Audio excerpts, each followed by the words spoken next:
Esta clase vamos a ver las hernias de la región inguinal, ¿no? Esta es una patología muy frecuente, muchas veces ha sido despreciada. La verdad es que el conocimiento de la anatomía, de la fisiología, de la complejidad de la región inguinal ha hecho que existan muchísimas técnicas para reparar. Pero lo principal es estudiar y tener conocimiento, más que todo, de la anatomía, ¿no?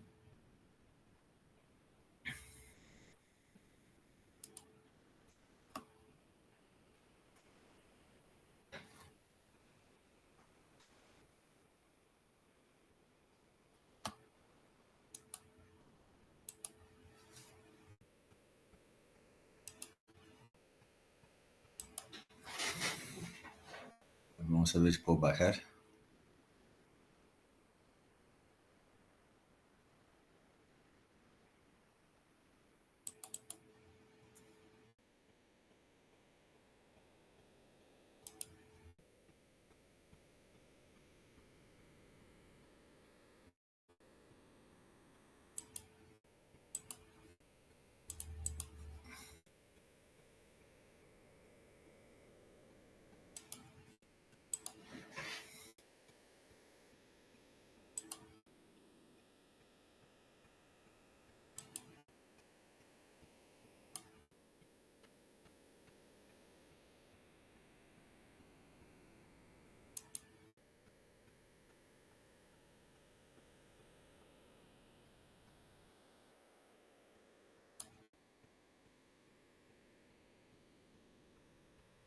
¿Se ha fijado esto?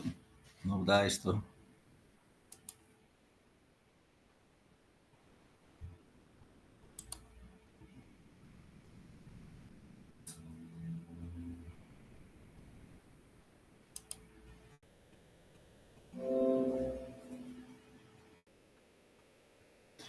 Ahora ven.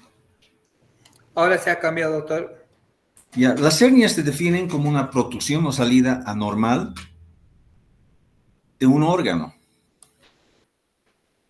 como por ejemplo intestino, estómago, discos intervertebrales o tejido, grasa, por un defecto de las paredes del mismo. Entonces, esa es la definición de una hernia.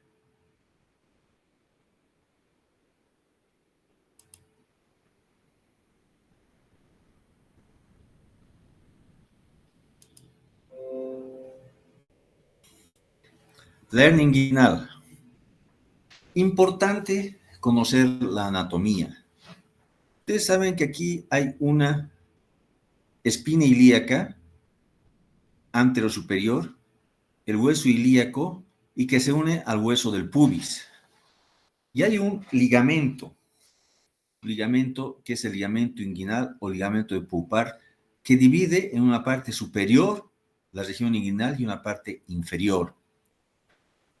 En la parte inferior tenemos a este nivel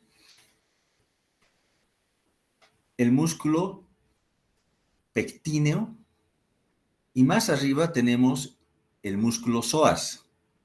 Esa es la región inferior. El músculo pectíneo cubre la parte final o inicial, digamos, de la región inguinal inferior.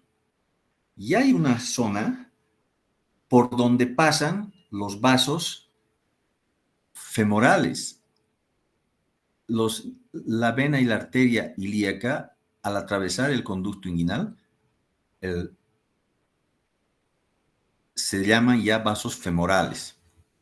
Entonces, por este orificio pasan los vasos. Pero hay una zona débil, una zona que es el orificio crural, que es una zona pequeña y que cuando se debilita este músculo pectíneo, entonces esta zona se vuelve un poquito más dilatada y por ahí pueden pasar, por la presión abdominal, puede salir intestino, puede salir epiplón y entonces una hernia femoral o hernia crural. El músculo pectíneo está recubierto por un ligamento que es grueso, duro, que es el ligamento de Cooper.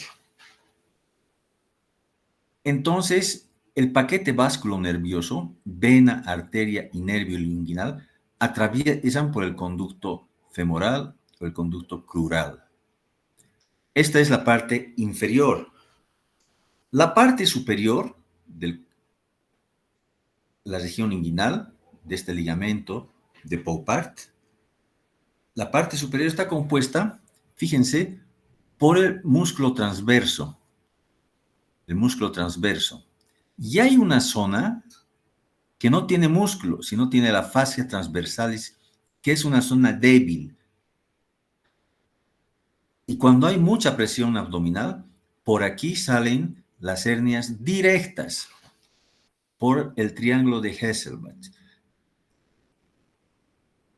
Pero aquí, fíjense, hay un conducto,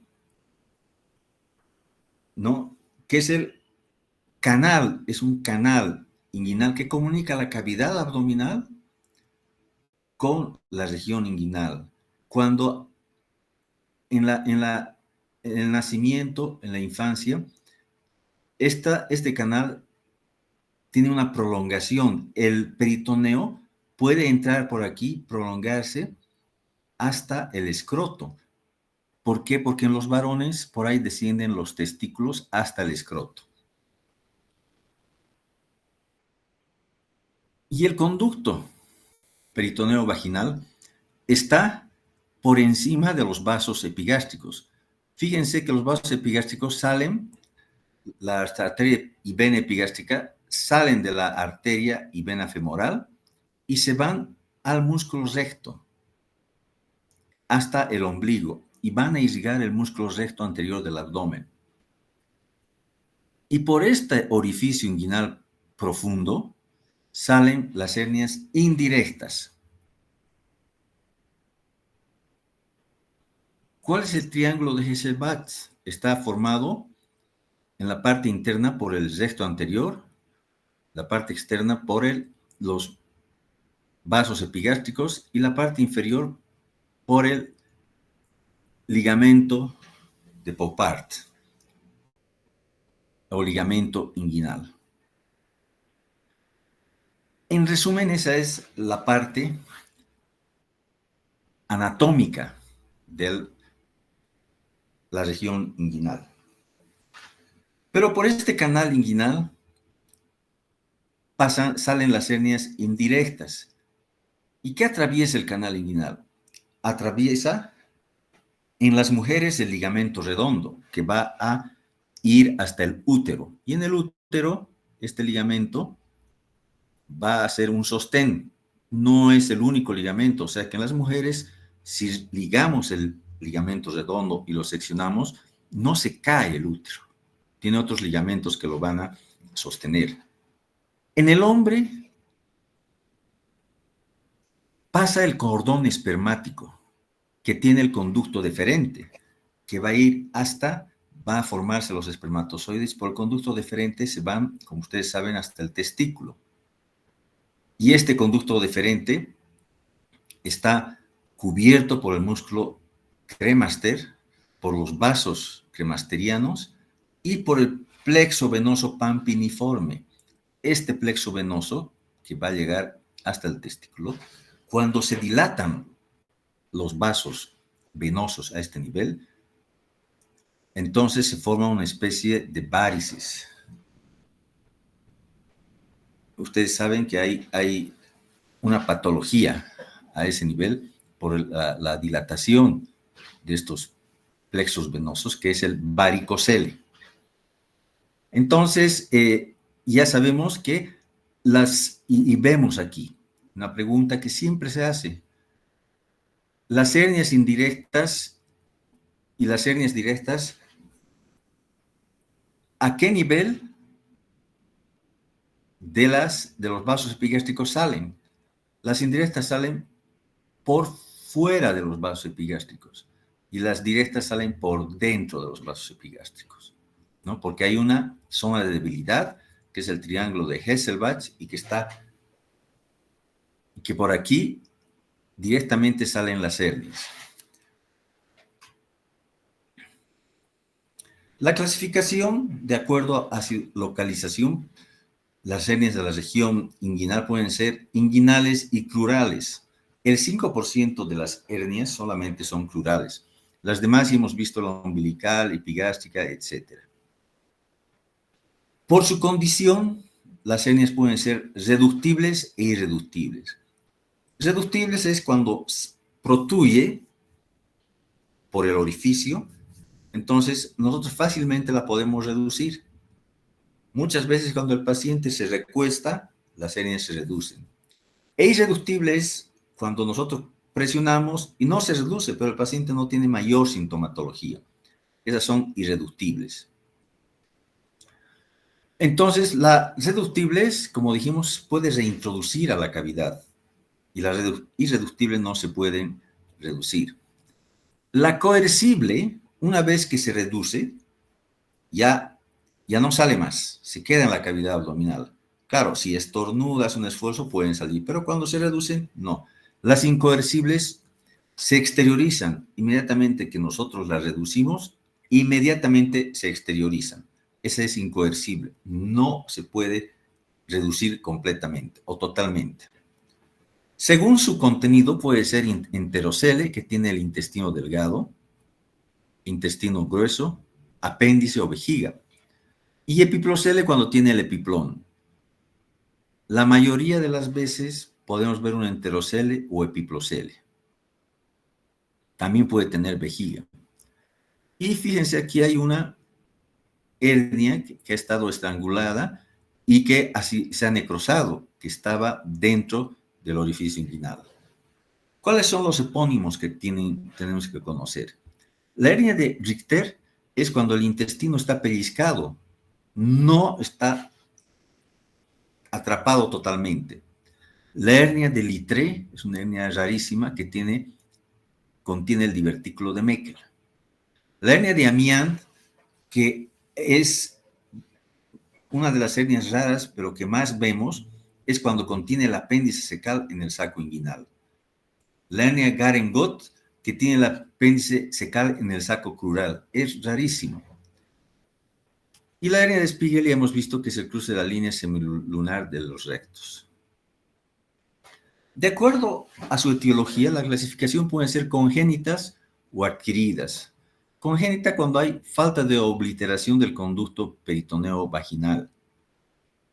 Y adquiridas por tensiones, esfuerzos, ¿no? Esfuerzo intenso al defecar, los que están constipados, estreñidos, los que tienen tos crónica, ¿no? Que tienen problemas en la región pulmonar, que tienen fibrosis pulmonar, tuberculosis, ¿no? Y los que manejan objetos pesados, y también por trauma. Recordaremos que los testículos descienden de la cavidad abdominal al escroto en el tercer trimestre de gestación. También desciende el gubernáculo y un divertículo de peritoneo y da origen al proceso vaginal. Y eso se va a cerrar, ese caminito del peritoneo que se llama proceso vaginal, se va a cerrar entre 36 a 40 semanas. La falta del cierre, porque puede persistir y muchas veces persiste, da origen a un proceso que es el proceso vaginal permeable. Y quiere decir que por ahí pueden descender también, con aumento de la presión, las hernias indirectas. Las partes de la hernia son el saco que es el peritoneo. Entonces, el saco se va distendiendo y va saliendo por uno de los orificios, ya sea por el triángulo de Hesselbach o por el orificio inguinal profundo. Y el saco tiene una boca, o es el diámetro, un cuello y un fondo. Y el contenido puede ser, ya hemos dicho, enterocele o epiplocele. Y puede tener diversas envolturas. En la región inguinal puede estar el músculo cremaster en las indirectas, puede estar también la fascia transversalis. Entonces, todo eso hay que identificar. De acuerdo a su localización, puede ser directa o indirecta. Indirecta o intrainguinal o directa o retroinguinal. Según su extensión, puede ser inguino-escrotal, que descienden hasta el escroto, funicular o intersticial, y punta de hernia, cuando el orificio inguinal profundo no está tan dilatado y con el dedo, es una maniobra que vamos a ver que es la maniobra de Landívar, cuando hace fuerza se puede tocar una puntita, es una punta de hernia. El canal inguinal, por donde descienden las hernias indirectas, tiene una pared posterior que es la fascia transversalis. Un tercio interno, que es una zona de refuerzo, un tercio medio, que es el triángulo de Hesselbach, por donde están las hernias directas, y un tercio externo, que es el orificio inguinal profundo. La pared anterior es el oblicuo mayor. Y el contenido, hemos dicho que tiene el cordón espermático en el hombre y el ligamento redondo en la mujer. Como saben, hay que tener muchísimo cuidado con la técnica quirúrgica al abordar una hernia inguinal en el varón, porque el conducto espermático tiene que ser identificado y no lesionado, porque eso puede producir esterilidad. Las paredes entonces del conducto inguinal son la pared anterior, es el aponeuroso del oblicuo externo y el interno. La pared posterior, ya hemos visto, es la fascia transversalis. El techo, el músculo oblicuo interno, oblicuo menor y el transverso. Y el piso es el ligamento inguinal. Esta es la anatomía. Fíjense el conducto deferente que está irrigado, hemos dicho, por venas y arterias. Atraviesa también con el conducto ileo-inguinal. Las hernias inguinales son más frecuentes en el hombre en el lado izquierdo. Sabemos que la debilidad de la pared posterior, por ahí, por el triángulo de Hesselbach, salen las hernias directas. Y la indirecta debilidad del anillo profundo, persistencia del conducto peritoneo vaginal. En todas las hernias, la más frecuente, con el 51%, es la hernia inguinal. Y en segundo lugar está la hernia incisional. Y tercer lugar, la hernia crural, que ya hemos dicho que sale por el orificio femoral. El contenido abdominal protruye en la hernia inguinal directa a través del piso, ¿no? Por el triángulo de Hesselbach. Todos tenemos una zona de debilidad. Y eso va a depender también del problema congénito. Se dice que cuando hay una menor, digamos, cantidad o menor desarrollo del músculo transverso, la fascia también, el triángulo se agranda y ahí aumenta la zona de debilidad. La hernia inguinal directa sale por fuera de los vasos epigástricos. Entonces, ustedes han visto que al aumentar la presión, persistencia del conducto peritoneo vaginal, por el conducto inguinal, el orificio inguinal profundo, va a empezar a protruir una hernia y va a ir aumentando de tamaño y puede llegar hasta el escroto. Después tenemos otro tipo de hernias, que es la hernia inguinal mixta. Aquí hay una confusión. Hernia inguinal mixta es cuando coexiste una hernia inguinal directa e indirecta. Muchos la llaman hernia en pantalón, pero también hay otra opinión que dice que la hernia en pantalón, al salir por el orificio inguinal profundo, la hernia, entonces choca con los vasos epigástricos. ¿Ven? Choca con los vasos epigástricos y se divide en dos y se hace como un short, como un pantalón, ya no protruye más. Entonces, la hernia en pantalón sería una hernia inguinal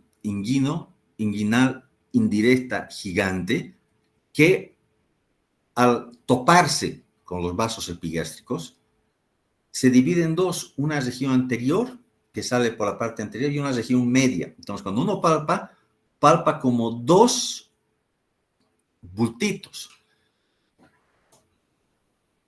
Al hacer una serie de maniobras se puede diferenciar si es una hernia inguinal directa y una hernia inguinal indirecta. Es una hernia mixta. Pero en pantalón está descrita porque se topa con las arterias y se divide ese saco gigante de hernia, se divide en dos. Esta es la hernia inguinal directa, que sale, generalmente es menos frecuente. Tenemos varios tipos de clasificaciones. Una clasificación de Gilbert divide las hernias en 5 tipos. 3 hernias indirectas, el tipo 1 con anillo inguinal interno pequeño, con el tipo 2 con anillo inguinal interno moderado, medio dilatado, y el tipo 3 hernia inguinal con anillo mayor a 2 tablas de dedos, grande. La tipo 4 con hernia inguinal con afectación del piso inguinal, y el tipo 5 hernia inguinal con abertura diverticular pequeña. No se utiliza mucho esa del Gilbert, pero se ha utilizado mucho. Entonces, la han ampliado. El tipo 6, directa, indirecta o en pantalón, y la tipo 7 es la hernia femoral. Después tenemos la clasificación de Nyhus, que es un poco más complicada, pero también es más efectiva para entender. El tipo 1 son las hernias indirectas con anillo normal y saco variable de tamaño, se puede ver. El tipo 2 ya con el orificio inguinal profundo aumentado de diámetro y hay una bolsa herniaria de dimensión y volumen variables, ya se puede tocar la bolsa. El tipo 3 es un defecto de la pared mayor, ¿no? Y hay también alteración de la fascia transversales. Tipo A. Y tipo B, una indirecta con gran alteración del orificio inguinal profundo.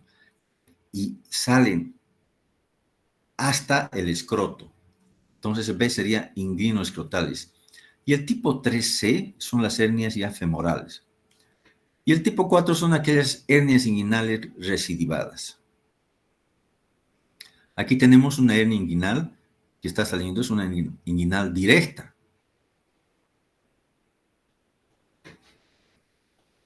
Entonces, al paciente, cuando tiene hernia, hay que examinarlo de pie. Y lo primero que tenemos que ver que haya simetría en las dos regiones inguinal derecha e izquierda. Cuando hay una asimetría o abombamiento, ya sospechamos que hay una herniación. Le hacemos hacer la maniobra de Valsalva y puede acentuarse o no el abombamiento cuando se fuerza o que tosa. Y se puede hacer la maniobra del Landívar, introduciendo un dedo con guante, por supuesto, por el nivel del escroto, tocando el ligamento inguinal y haciéndole hacer fuerza al paciente. Entonces va a salir por el orificio inguinal profundo la hernia y se va a topar. Entonces ahí decimos es una hernia indirecta. Esta es una hernia inguino-escrotal. Fíjense que ha descendido, ya ha perdido ya no el contenido abdominal, casi todo ha salido, gran parte de esta hernia y está en el escroto. Es una hernia inguino-escrotal. ¿Con qué podemos hacer diagnóstico diferencial? Con múltiples cosas, ¿no? Puede haber un linfoma, una enfermedad, cuando palpamos masas en la región inguinal, con tuberculosis, con un ganglio metastásico, epididimitis, la torsión testicular, que no es infrecuente, un aneurisma de la aorta de la arteria femoral, quistes, hidradenitis, ¿no? Inflamación de las glándulas. Hay que diferenciar con la hernia femoral, testículos ectópicos, lipomas, varicocele, hematomas, etc. Entonces, tenemos que tener amplio conocimiento de la anatomía de la región inguinal. Este es un paciente que tiene un ganglio que ingresó con un diagnóstico de hernia complicada, se operó y es un ganglio inflamado. En el orificio femoral, que vimos que está a nivel de las arterias del paquete vasculonervioso femoral, hay una pequeña zona que es el orificio crural. Aquí hay un ganglio, que es el ganglio de Cloquet, el ganglio de Cloquet. En esta paciente se inflamó, se dematizó y se necrosó. Entramos a operar como una hernia estrangulada, pero fíjense, es un ganglio, le hicimos la anatomía patológica y salió que era un ganglio y es el ganglio de Cloquet. Esta es la paciente antes de la operación. Fíjense, tenemos que ver la simetría. Aquí hay una asimetría. Por supuesto que el paciente consultó por una hernia, ¿no ve? Para operar a estos pacientes tenemos que tener un control hematológico completo, que se hace en todas las cirugías. La valoración cardiológica, control endocrinológico si corresponde, ver el estado nutricional y también controlar con otras patologías. Todos los exámenes preoperatorios ya están, como ustedes han visto y han visto en muchas clases, hay un protocolo, ¿no? Valoración cardiológica, ecografías. Las ecografías de la región inguinal nos ayudan mucho, pero también son operadores dependientes. No podemos nosotros confiar mucho en una ecografía. Tenemos que hacer la semiología y la exploración. La anestesia para operar puede ser local, puede ser regional o puede ser general. La anestesia local que se realiza especialmente en las hernias directas, se puede realizar la anestesia local. Se ha dejado un poco de lado esta cirugía, es una buena cirugía, muchos médicos han practicado, pero a veces el paciente no tolera mucho esta hernia, esta cirugía, y el paciente tiene que convertirse a una sedación profunda, etc. La cirugía tiene un fundamento principal, que es el reforzamiento de los defectos, anillos inguinales o pared o piso del conducto inguinal, pared posterior. Entonces, se pueden reparar las hernias con tejidos propios, con prótesis y por vía laparoscópica con prótesis. Los tiempos para abordar la región inguinal: primero incidimos la piel, después abrimos el canal inguinal. Disecamos y aislamos el saco, previa identificación del conducto inguinal. Una vez identificado el saco, entonces tratamos el contenido. Abrimos el saco y vemos que tiene epiplón, vejiga, intestino, y lo tratamos. Aquí se está ligando el saco a nivel de su base una vez reducido el contenido hacia la cavidad abdominal. Y después reparamos la pared. Hay muchas técnicas, ¿no? Cuanto más técnicas, quiere decir que ha habido malos o regulares resultados. Por eso hay varias técnicas. Tenemos la técnica de Bassini, que lleva el tendón conjunto a la arcada crural. Entonces, es una técnica con tensión. La técnica de Mahbay lleva el tendón conjunto hasta el ligamento de Cooper. Fíjense, ustedes han visto que el ligamento de Cooper es un ligamento grueso que cubre el músculo pectíneo. Entonces, el tendón conjunto del músculo oblicuo menor y el transverso se lo estira hasta el tendón conjunto. Y esa es la operación de McVeigh. Después viene la las técnicas sin tensión, colocándolas malla. Es la técnica Lichtenstein y la técnica de Guzmán Arrieta, que son docentes y que ha sido desarrollada en Cochabamba. La técnica de Bassini diseca el saco y reseca su base, como ya hemos visto, y cierra el defecto herniario con puntos simples, uniendo el tendón conjunto con el ligamento inguinal con puntos simples. Esto va a reforzar la pared posterior, pero no va a cerrar el orificio crural. Entonces, si hemos hecho un mal diagnóstico, y en vez de, porque la hernia crural también sale, la diferencia es que sale por debajo del ligamento de Pupart o ligamento inguinal, y es una hernia crural. Cuando sale por encima, es una hernia inguinal. Tiene el índice de recidivas, o que vuelve a aparecer, del 15 al 25%. Esta técnica ya ha sido desechada, prácticamente ya es histórica. Entonces, como dijimos, se sutura el músculo oblicuo menor y el transverso a la arcada crural. Esta es la técnica de McVeigh. Como dijimos, la hernia, el ligamento de Cooper, que es el músculo menor y el transverso, se la estira, se la lleva con puntos simples, tiene que ser monofilamento, hasta el ligamento de Cooper.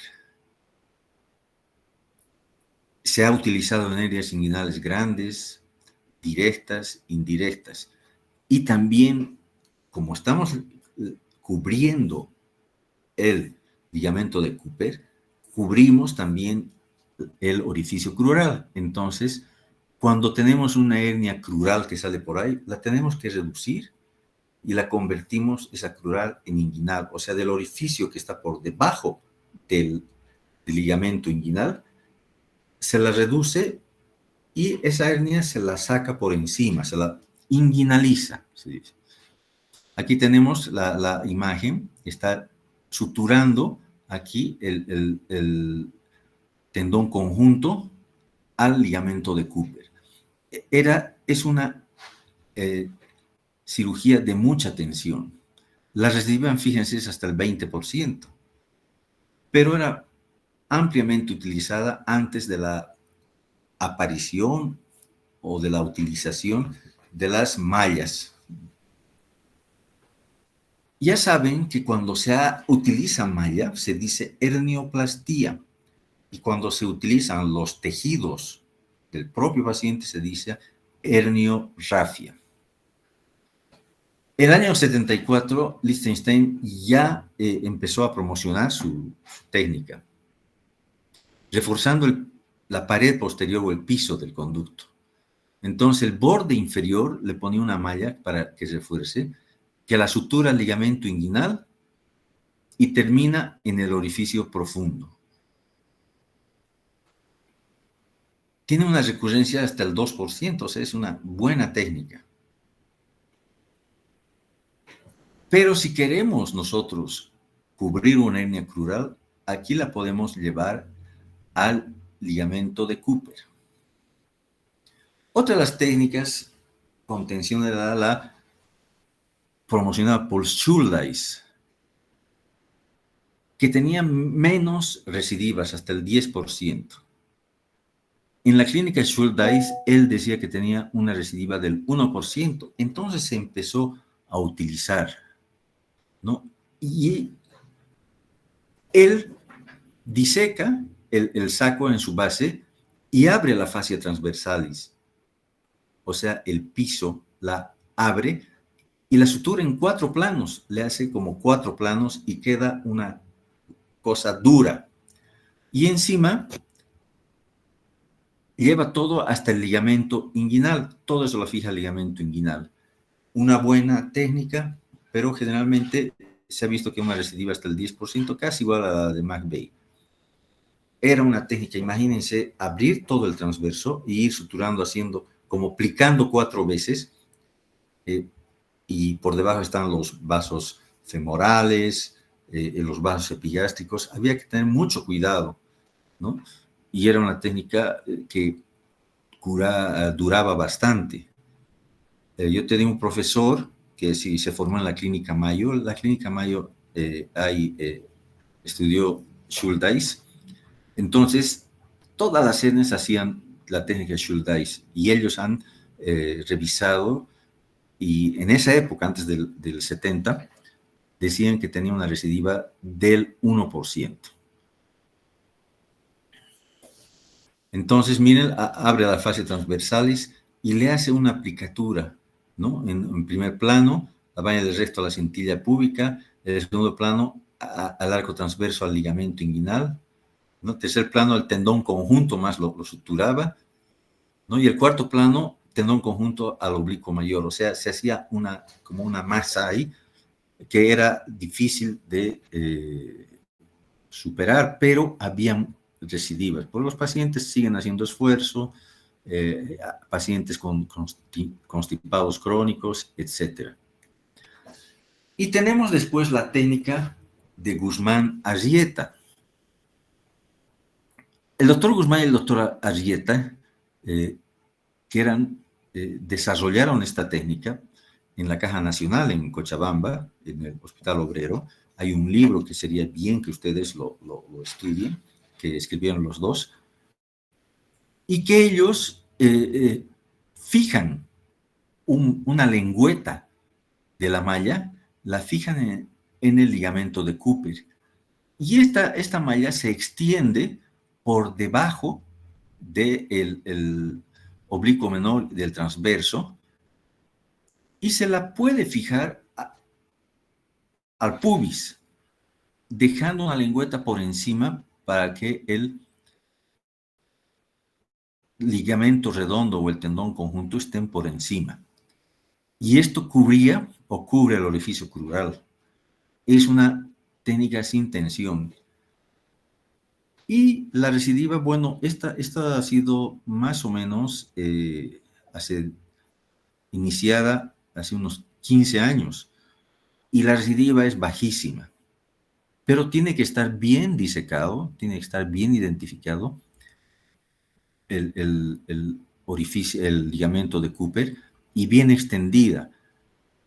El doctor Guzmán describe la malla, la recorta de una forma ovoide, con una lengüetita para el tendón conjunto, y esta malla tiene que ser medida individualmente a cada paciente para ver, porque ustedes saben que hay variaciones por diámetro, por tamaño entre nosotros, ¿no? Y no podemos tener una malla totalmente universal para cada uno. Entonces, también está en la experiencia y en la calidad del cirujano el éxito de esta técnica. Y aquí estamos identificando el orificio inguinal profundo en cirugía abierta. La otra técnica es la técnica por videolaparoscopía, ¿no? Que es ahora, de aquí a poco, va a ser el estándar de oro. Vamos a tener que nosotros ir revisando ya las recidivas, que cada vez son menores, pero imagínense ustedes, hay totalmente intraperitoneal. Entonces se ve la pared posterior y tenemos que identificar todos los elementos por la pared posterior, reducir la hernia que sale por los orificios, ¿no? El orificio inguinal profundo o la hernia directa, reducirla, identificar los vasos epigástricos, identificar el cordón espermático, el ligamento redondo, el conducto deferente, y por encima de esto, teniendo en cuenta la arteria y vena ilíaca externa, que al salirse, pasar por el ligamento inguinal, se las denomina en realidad en arteria y vena femoral, y tenemos que fijar la malla, ya sea con puntos o con ganchos o tackers.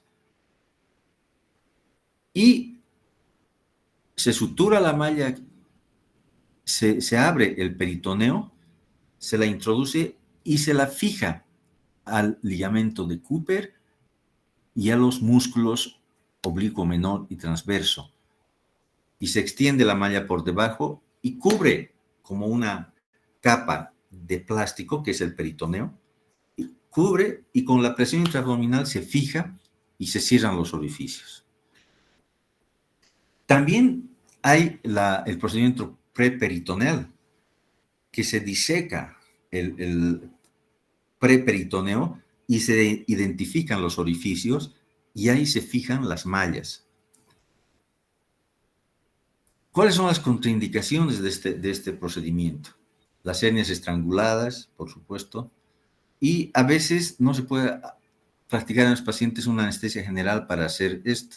Entonces tenemos que utilizar la anestesia regional o anestesia local.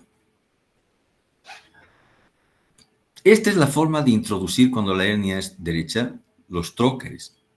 Se introducen 3 trócares. Uno que es para ver la visión y el otro para disecar y fijar. Cuando es bilateral, también se pueden colocar de la misma forma los trócares. También esta es otra forma para ver, para operar una hernia inguinal derecha. Y también esta es la forma para operar una hernia inguinal bilateral. En realidad, al principio se decía que la cirugía laparoscópica solo se debe hacer en hernia inguinal bilateral, pero con el devenir del tiempo, con la mayor experiencia, estamos realizando en todo tipo de hernias, ya sea bilaterales, unilaterales, directas, indirectas. El paciente se opera, al día siguiente se va, la recidiva es bajísima, pero sí tiene que haber una gran experiencia, ¿no? y mucha práctica. Y esta es la presentación endoscópica, ¿no? Se ve una hernia inguinal directa por endoscopía, se ven los vasos epigástricos. Entonces, es importante tener experiencia y ver, y es una cirugía que tiene muy buen resultado. Aquí estamos colocando la malla. Este es el peritoneo que está disecado. Entonces se coloca, estamos poniendo tackers aquí, aquí ven el tacker, ¿no? Es un gancho que se fija al ligamento de Cooper, se puede fijar aquí en la parte superior. No tiene que estar la malla de gran tamaño, hay que recortar, hay que medir la malla antes de colocar para que no esté sobresaliendo o haciéndose arrugas, etc. Y como dijimos, está la fijación de la malla, están identificados las arterias, los vasos epigástricos. La lesión de los vasos epigástricos puede ser hasta mortal, ¿no? Entonces, aquí hay un triángulo, que es el triángulo de la muerte. Cuando nosotros estamos disecando, podemos lesionar las ilíacas y fundamentalmente los vasos epigástricos. Entonces, hay que identificar bien eso. Estamos hablando de las complicaciones. Y la totalmente extraperitoneal, fíjense, se coloca un balón del tejido celular subcutáneo, se lo infla el balón y se produce un espacio virtual. Y aquí se pueden ver los orificios y también los elementos anatómicos, y se coloca encima de la malla, tapando o obstruyendo los orificios inguinales, ya sea hernia inguinal directa o indirecta. La hernia femoral o crural es mucho más frecuente en las mujeres, ya sea por el aumento de la presión intraabdominal en las pacientes que han tenido múltiples embarazos, ¿no? Predominan las mujeres de 3 a 1. No se ha demostrado causa congénita, más bien se dice que es adquirida por aumento de la presión. Y en las mujeres, porque durante el embarazo, el parto, se debilita el piso pelviano y también se debilitan los músculos. Entonces, al hacer esfuerzo, puede salir por el orificio crural un asa intestinal. El tratamiento, como habíamos dicho, es la inguinalización. Entonces, de la protrusión por el orificio crural de un elemento anatómico, frecuentemente es el intestino delgado aquí, también puede ser epiplón, se la reduce y se la vuelve como hernia inguinal. Entonces aquí vemos la hernia femoral o hernia crural, tiene el mismo nombre, ¿no? Aquí está el ligamento pectíneo o es ligamento lacunar, y este es el orificio crural y por aquí sale el saco herniario, ¿no? Y la hernia inguinal ya hemos dicho que sale por el orificio, por el conducto, el canal inguinal, y puede ser una hernia indirecta.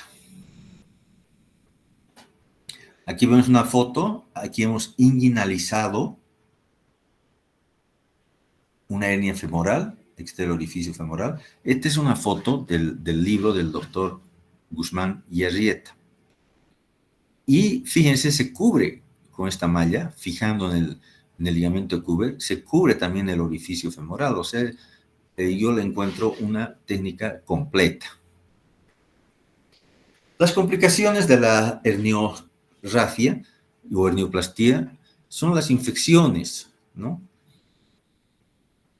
Es muy poca porque es una zona que, salvo que esté complicada, estrangulada, es una zona, cuando se hace una cirugía programada, es una zona que no tiene mayor contaminación. El seroma es cuando hay acumulación de líquido, especialmente cuando se deja malla puede haber seroma. Cuando es una hernia inguinoescrotal y se deja una porción del saco en las regiones inguinoescrotal, entonces puede haber aumento de la secreción del seroma. Entonces hay que tratar de sacar todo el saco. Un hematoma, porque hemos dañado vasos, especialmente en los varones, tenemos que ligar bien los músculos cremasterianos, los vasos cremasterianos, ¿no? Puede haber lesión vesical porque la vejiga puede también protruir por un orificio inguinal y sin darnos cuenta podemos dañar, entonces hay una lesión, ¿no? Especialmente al reducir, al operar, vemos y tratamos de reducir y podemos dejar hacer un corte y ha pasado que después el paciente ha presentado una peritonitis por orina. Una osteoitis, las pubalgias. Cuando tocamos, ponemos un punto al pubis, entonces puede desencadenarse una pubalgia y es realmente crónica, de un manejo difícil. El paciente o la paciente reclaman que les duele, ¿no? Entonces, hay una inflamación de la sínfisis púbica. Tenemos que tener mucho cuidado, no tomar gran cantidad de la sínfisis, ¿no? Sino tratar de fijar. Y raramente tenemos que hacer una fijación de la malla a ese nivel. Claro, y la retención urinaria cuando hemos manipulado la vejiga, en ese caso a esos pacientes que sospechamos es mejor ponerles una sonda vesical. Esta es una hernia complicada, una hernia inguinal, donde fíjense, ha ingresado al intestino delgado y se ha necrosado. En estos casos es mejor hacer una laparotomía para exteriorizar la región necrosada, resecarla y hacer una anastomosis. Bueno, esta es la clase, espero que hayan comprendido. No sé si hay alguna pregunta.